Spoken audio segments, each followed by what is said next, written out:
Guys அன்னைக்கு நம்ம purple shade ஈவெண்ட்டில் பாதி தான் சுற்றி எடுத்தோம். இப்போ வாங்க 160 டோக்கன் தான் இருந்துச்சு. 250 டோக்கன் தேவை. பேலன்ஸ் வந்து 90 டோக்கன் தேவை. வாங்க அதை சுற்றி பர்பிள் ஷேட் பண்டலை எடுத்துருவோம். ஓகே, ஃபஸ்ட்டு 5 ஸ்பின்னாக போடும். 2 ஓகே ஓகே, பரவாயில்ல. இந்த தடவை நல்லா கொடுத்துருக்கேன். 170 80 தான், 80 டோக்கன் தான். போடு 90. மறுபடியும் ஃபீமேல் பண்டிலே கொடுத்துருக்காண்டா. வேற மாதிரி 15 டேய், நான் போன இதுக்கு முன்னாடி ஃபர்ஸ்ட் பார்ட்லயே ஃபீமேல் பண்டில் விழுந்துருச்சு. மறுபடியுமே ஃபீமேல் பண்டிலே விழுந்துருச்சு. ஆல்ரெடி இப்போ 250 டோக்கன் வந்துருச்சே, என்ன பண்றது? பண்டல் எக்ஸ்சேஞ்ச் பண்ணிட்டு ஓகே, பண்டல் எக்ஸ்சேஞ்ச் பண்ணிடலாம். எனக்கு நம்ம கிட்ட ஸ்கின்னே இல்லை, எடுத்துருவோம். மாஸ்டி எடுத்துருவோம்.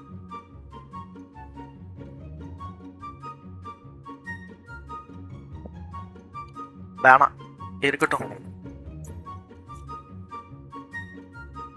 இருங்க, இந்த பிஸ்டஸ் கிட்டு இதை சுற்றி எடுப்போம்.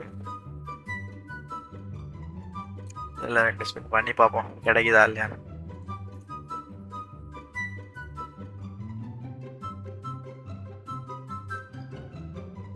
வவுச்சர்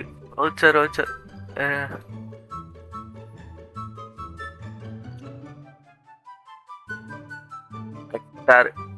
ஓகே, ஒன்றும் சொல்றதுக்கு இல்லை, இது அவ்வளோதான். இதில் நீ பண்ண மாட்டேன்.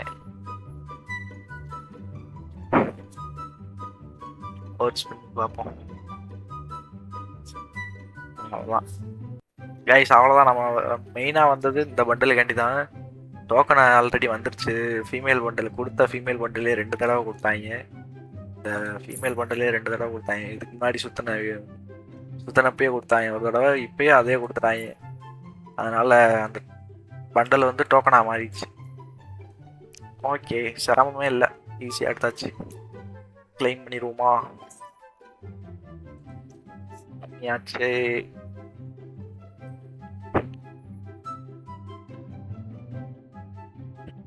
அவ்வளோதான்.